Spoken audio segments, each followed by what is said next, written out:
Coming up, the point charts for Disney's new Starcruiser Hotel are insane. We're going to talk a little bit more about that on this week's episode of the DVC Show.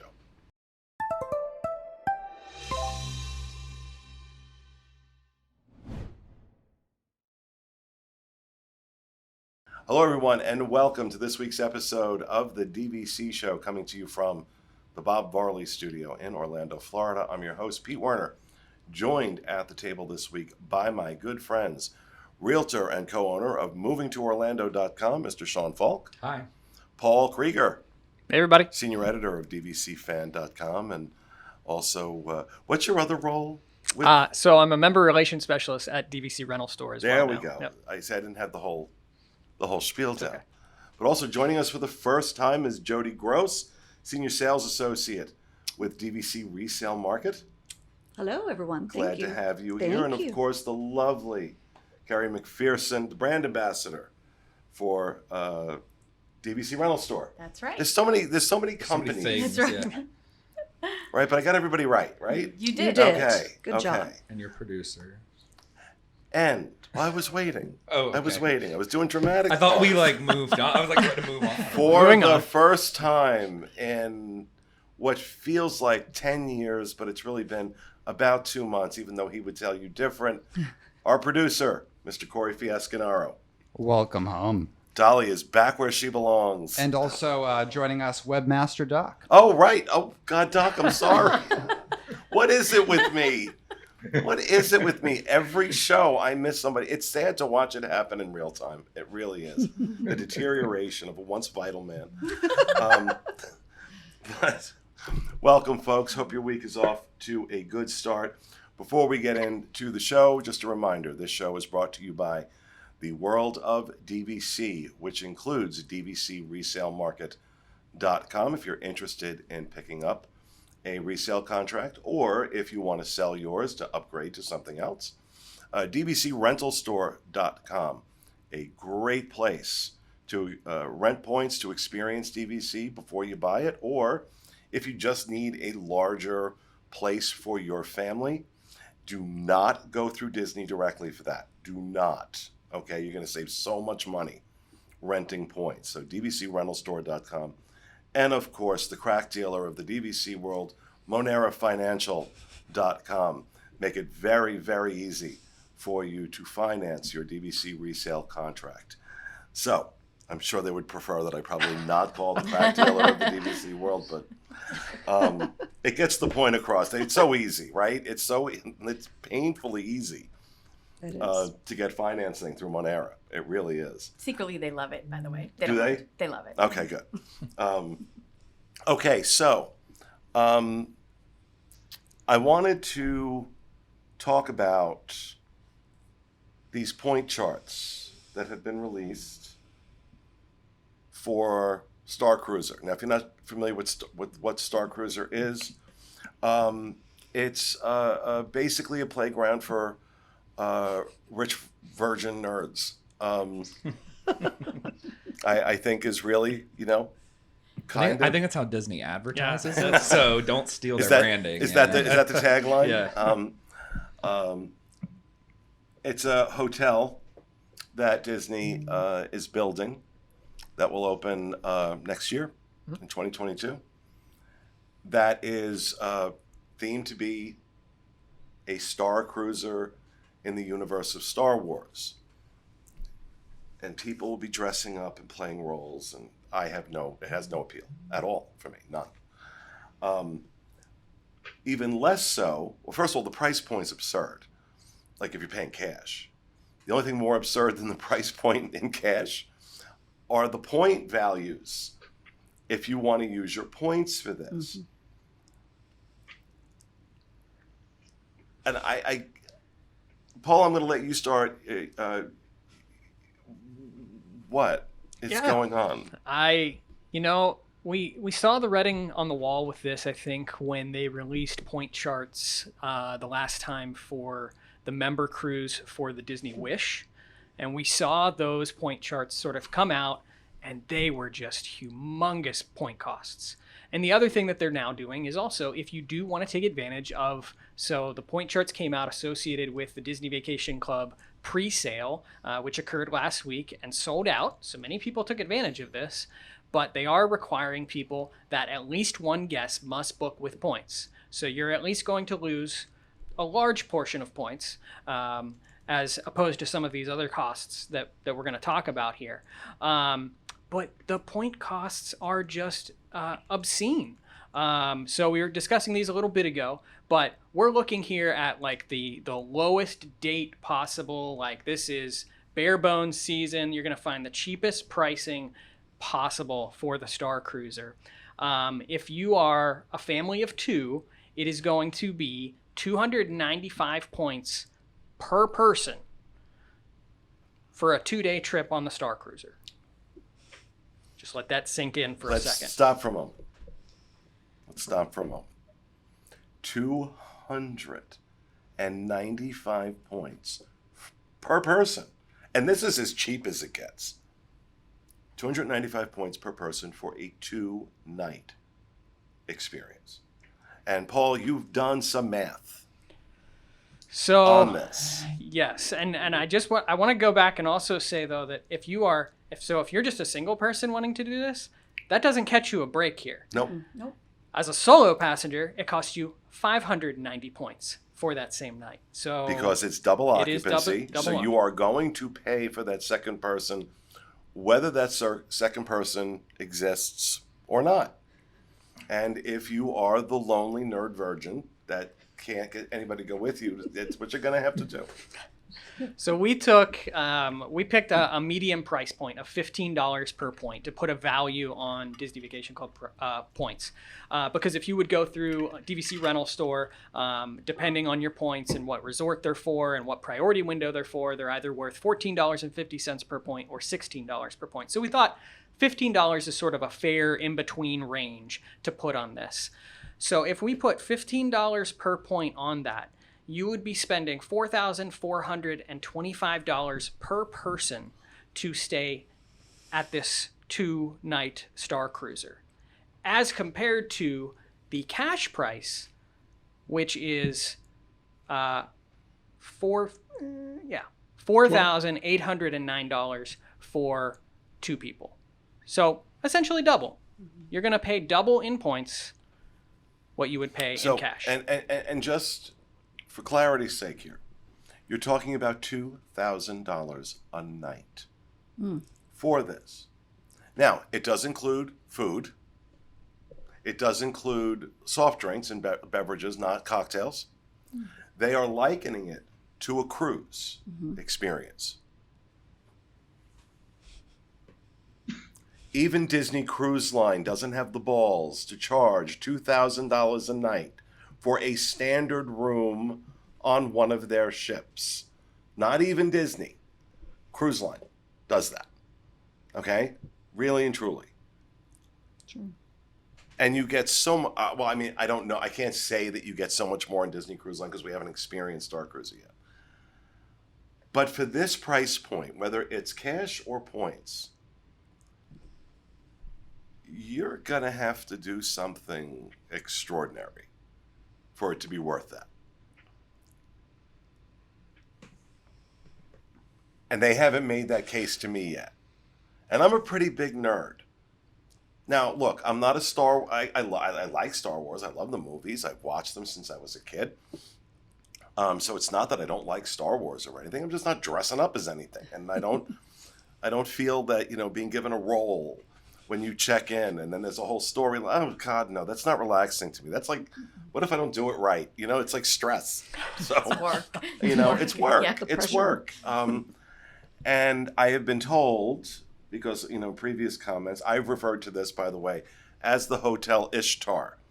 If you don't know what Ishtar is, go ahead, ISHTAR, do a Google search.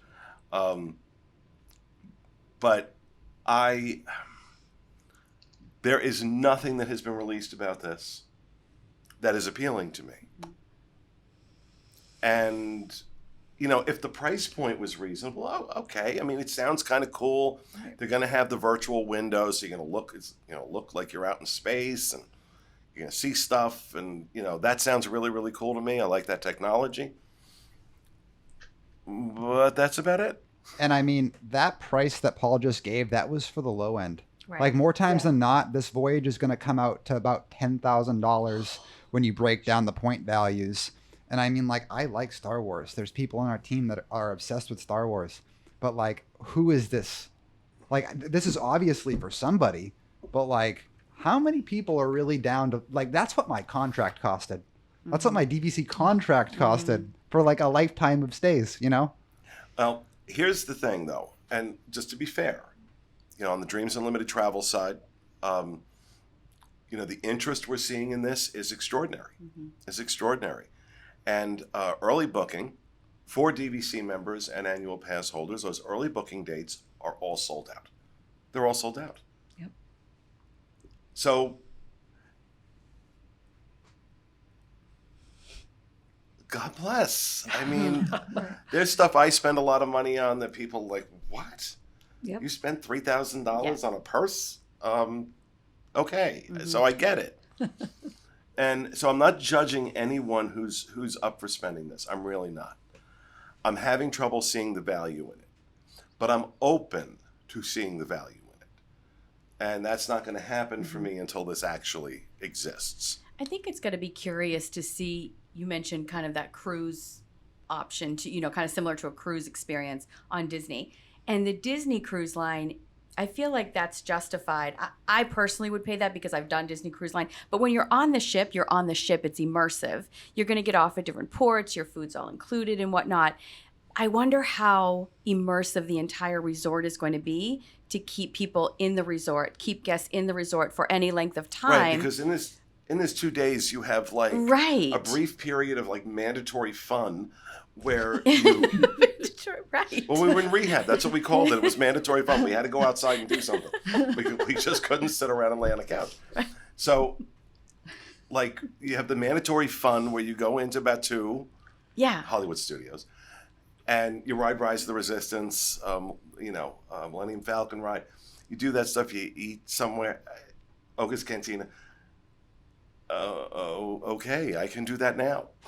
Yeah. I can do that now and not have to spend $2,000 a night. And look, I am somebody who will spend $2,000 a night on a hotel room. I have. But this, I don't know. It's just... I pulled up just for reference because we were talking about Disney Cruise Line, and I'm like, well, having been a travel agent before with Dreams, I know there are 2-night Disney cruises, and they're not very common. But out of San Diego, you can do a Mexico Baja 2-night cruise. So for 2 people to take the Baja cruise that's coming up in March, if you wanted to get a Category 5A, which is pretty good. I mean, that's right just below. It's a veranda stateroom. It's not the biggest one, but it's right up there. For a balcony in the middle of the ship for 2 people with tax and everything is $2,200 in cash. Yeah. So that's a direct 2-day Comparison. versus 2 days. So even if you're paying cash, that's less than half the cost And to do that. I think the food options on the cruise are going to be a lot more diverse. Right. The entertainment option, again, we don't know. Because Disney really hasn't told us much about what this experience is going to be. All I've heard is that there's mandatory fun and a storyline. Neither of these things appeal to me. Neither of these things appeal. Which I was going to say the other question for me is going to be, because I remember when they first opened the Star Wars area, they made the cast members be extremely immersed, and they tried to make it really immersive, and everyone was like, I don't know what you're talking about. I'm just trying to order a Sprite. Like, they're gonna think, and you would ask. I remember specifically going up to people and being like, "Hey, do you know where this is?" And they were like giving me this spiel, and I'm like, "No, I'm not having fun." And this isn't fun for me. Like, I'm stressed. Like I don't I just need to know how to find my family. Like literally, I don't know who took them or whatever. I don't think they were taken by anybody. I just got to get somewhere. And so, but I'm also like, maybe that was just a regular guest thing. And so maybe on the Star Cruiser, they're like, okay, well, they paid for the immersion. So like how Star Wars Day at Sea or something like that. Like, you went on that ship wanting immersive. So yeah, I mean, if you're out sun tanning, like Darth Vader's going to come up and like mess with you and so, you know, not mess with you, but he, you know, you're going to get that interaction from stormtroopers and stuff. Yeah. And it's expected you're going to be into that. So Right. Go ahead, Paul. They released some images, I think, of some of the early food concepts, and there was blue shrimp, and it's like, no, I just want regular shrimp. Like again, I understand that like in the Star Wars universe, that's a big thing, blue shrimp. But the other thing to like this whole immersion factor is that they came out with some sample itineraries of like what the entire trip was going to be like, and there's these. It's a planned story moment, is what's like listed in the mandatory daily... fun. Yeah, and it's like. Well, why is it scripted? Like, it should be exciting. I shouldn't be expecting this story moment to happen at 2 p.m. on Wednesday. Right. Like, it's it needs to be unplanned. My mind keeps going back to, like, I wonder how much this has been affected maybe by some cuts that have occurred. And I would love to see maybe what the original thoughts were for the Starcruiser. Here's the other thing that bothers me. Not that it takes much. I'm thinking about all the attention to detail they're planning for this. And I'm like, where the hell is that attention to detail in the rest of your parks? Yeah. Because it's gone out the window. It's gone out the Totally window. Okay? Totally and agree. remember when line of sight theming mattered? And now we have Skyliners. So the Tangled Tower, being able to see that from Liberty Square. Okay, I won't. Pete, from a DVC's point standpoint, they're basically valuing the points that the 295 points at $4.10 a point. Which is even worse than how they value it. Rent your points for $15 or more, and you can afford a bigger room or take more guests for the same value. Or go take a cruise. Yeah. Go take a cruise. This is the same argument we have all the time on the DVC boards about the value of the non-DVC options to spend your points.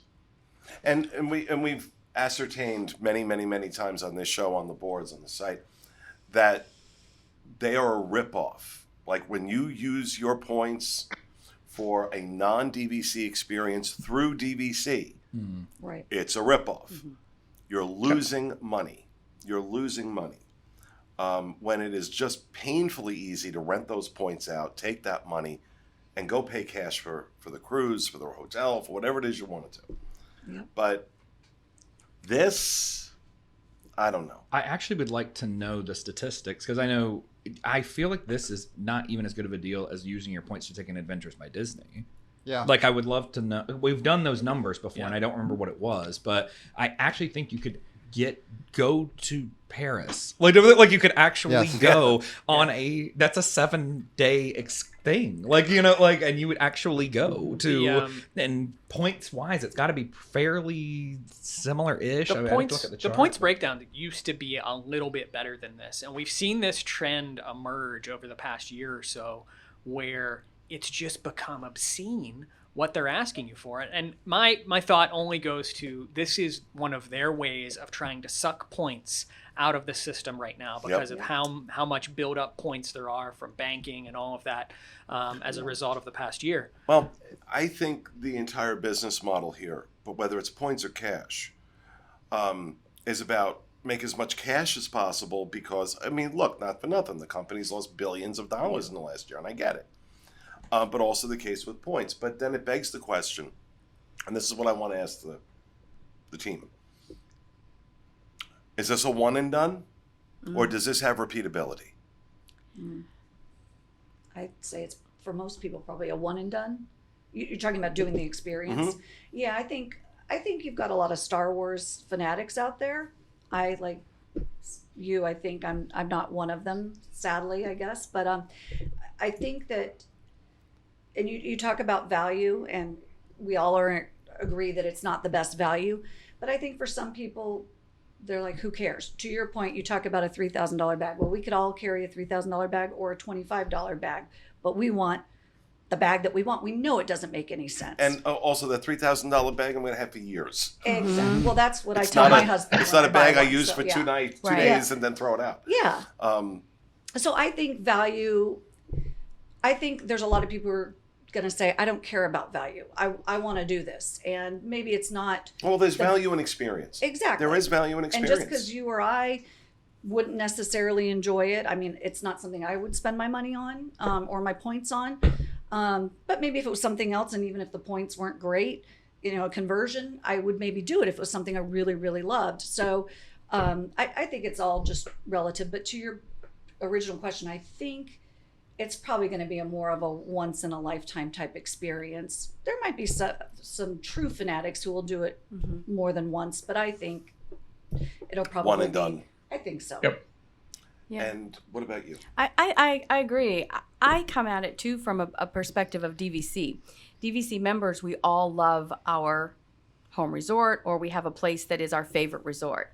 And whether you go watch the fireworks somewhere or it's walkable to Epcot, and I don't know that this is going to have that. First of all, of course, with the price tag and the price tag of the points, not many people are going to be able to afford it constantly throughout the year. Right. But I don't know that it's going to have that welcome home feeling that we get when we walk into the Grand or the Polynesian or Riviera. Well, or not when something. there are characters that are literally called stormtroopers. You're right. Okay, for those of us of a certain age, that word evokes things other than Star Wars.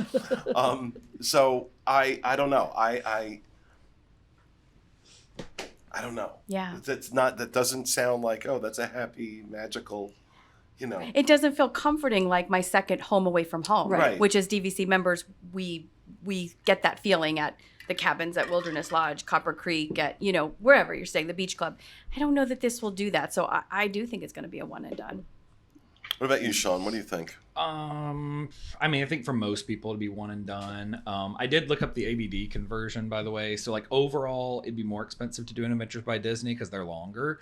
But even adding the dates, if you did the Germany one, which is a 9-day, it's for 2 people would be 175 points per day. Whereas this is 295 points per day. So for 2 people, so it's over 100 more points, and you could go do a 9-day German experience or whatever. Of course, that's more days, so you do have to use more points. But I think it's a one and done thing for the vast majority of people, and I'm sure for Disney's sake, because a lot of it is going to be like screens and stuff. I imagine it is going to be a thing where they'll keep developing new storylines. Like, okay, now we're going to like the ice world or something. I don't know. They all have different things. So now we're doing like this experience to get those people to come back and do it again.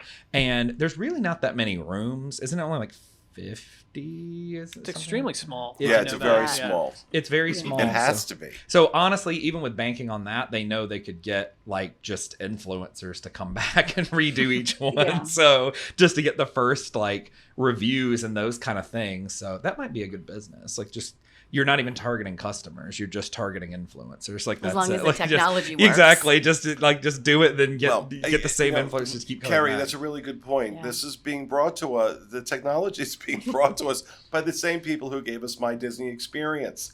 So let's hope the technology on Starcruiser works better than the technology of their apps. Paul, one and done or not? One and done if I can convince my wife to get on it in the first place.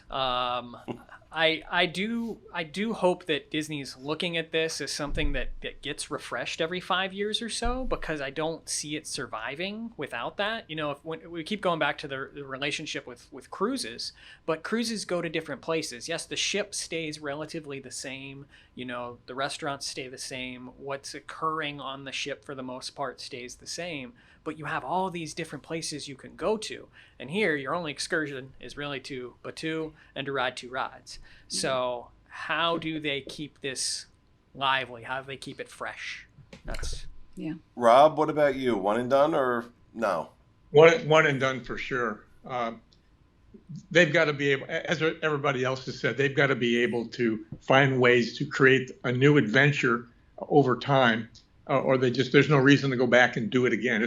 It's like saying, I want to repeatedly take a 7-day cruise to I'm drawing a blank right now, but to the same location each time. You don't want to do that. There's too many places to go in the world to take that 7-day cruise. And in this case, unless they are creative enough to create a new storyline for people who have done it already, I think it's one and done. Fiasco, what do you think? Yeah, so for like the diehard Star Wars fan that like really loves role playing, one and done, maybe for them, maybe not. But for me personally, this is like a never do.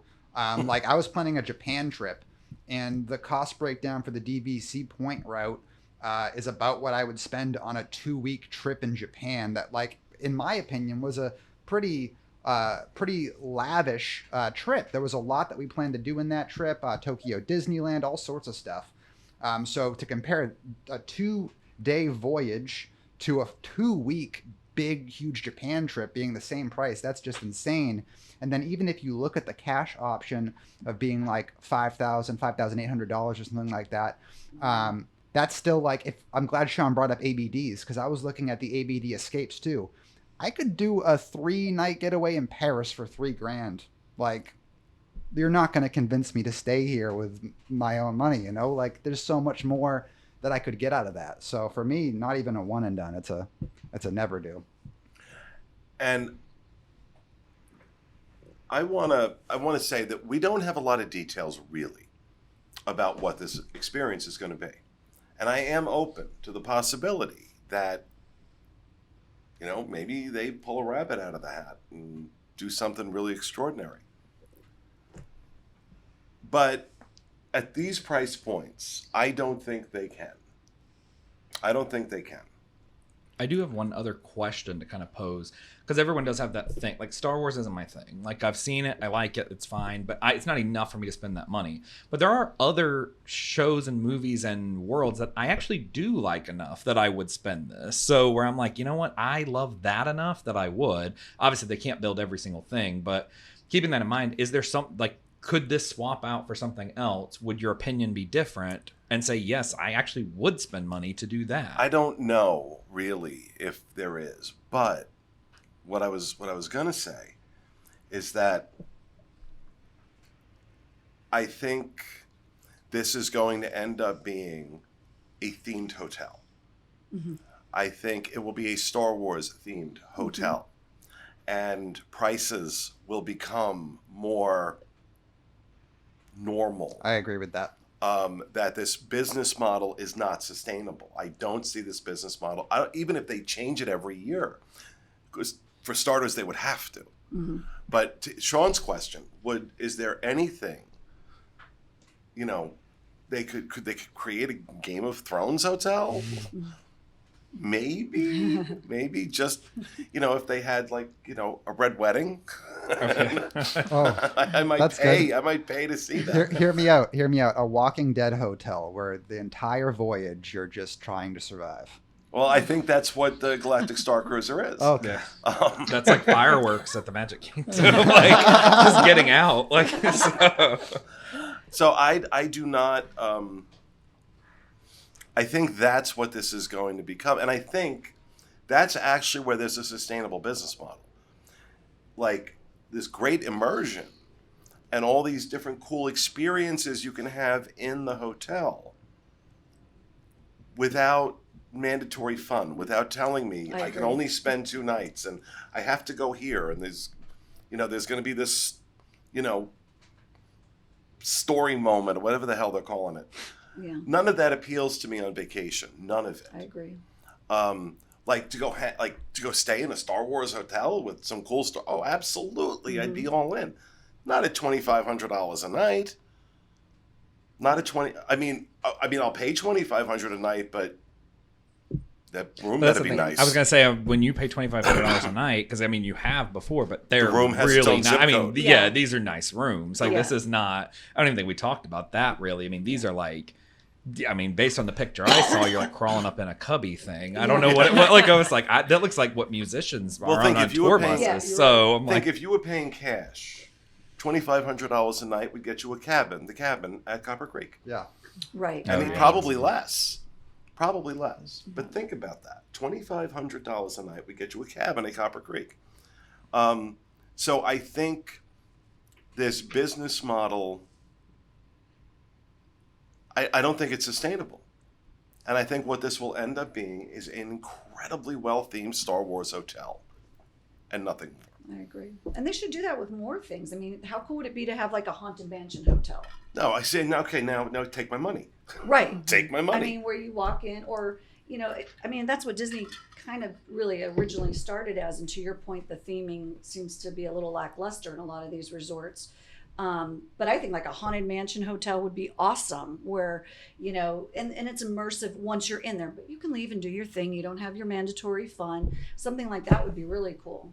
Yeah. And if they make one of those, I think we all should get royalties on it. But, Yeah. Well, even with like to Kerri's point, I mean, I consider Rise of the Resistance to probably be the most immersive ride I can think of offhand that I've done, and it breaks a lot. And they've been working on that. Like they're constantly having to like keep this thing going because like it breaks a lot. So I can't imagine a hotel. Think about the immersion of you're supposed to be on this Star Cruiser in outer space. The fire alarm goes off. Okay, go outside into Florida.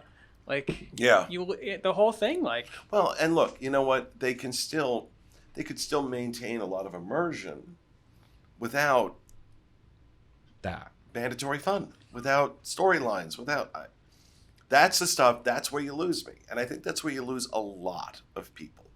I agree. And I think that's what this is ultimately going to turn into, is a Star Wars themed hotel. A boutique hotel, an expensive hotel to be sure, but not $2,500 a night for a standard room. Even by Disney standards. Right. Even by Disney standards, this is insane. This is insane.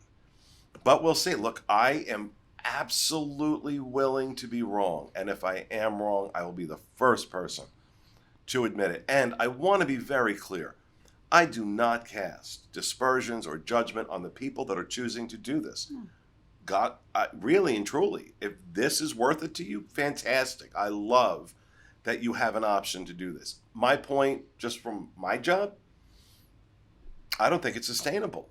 I don't think it's sustainable. But Disney has surprised me before, and it certainly wouldn't be the first time I've been wrong about something. So I'm totally open to that possibility, but I'm not. No, I look, God bless. You want to do this, and you want to dump all your points on this, or you want to spend like your kid's college fund going to play in Star Wars Land, knock yourself out. But I just think I don't like the direction this is going in. And there's a part of me that doesn't want it to succeed out of fear that if it does, good point. We're never going to see another normal hotel from Disney again. Everything's going to be this. Or Universal will build a Harry Potter one and blow Disney out of the water. I don't know. That would be cool. Yeah, but would you pay $2,500 a night for that? No, it's just the same as Star Wars. But I think it's going to be, along the lines of what you said. Like this super themed role-playing game right now that's really, really expensive price tag for the die-hard fans. Give it a few years. I don't think it's going to be like that. I think you hit the money on the head. It's going to be just a really well-themed Star Wars hotel, and those prices are going to drop. I also think while Star Wars fans are certainly passionate, they're not stupid. And just because you slap Star Wars on something doesn't necessarily mean they're going to eat it up with a spoon. Right. So it'll be interesting to see, but we will learn more as time goes on. I hope Disney starts releasing some more details to answer a lot of the questions that are out there. I think their marketing release on this was ridiculously underwhelming. I think it left more questions than it answered. And I don't think they're doing themselves any favors with that, but we'll see. But that, folks, is going to do it for this week's episode of the DVC Show. We hope you enjoyed it, and we'll see you again next week. Have a great one.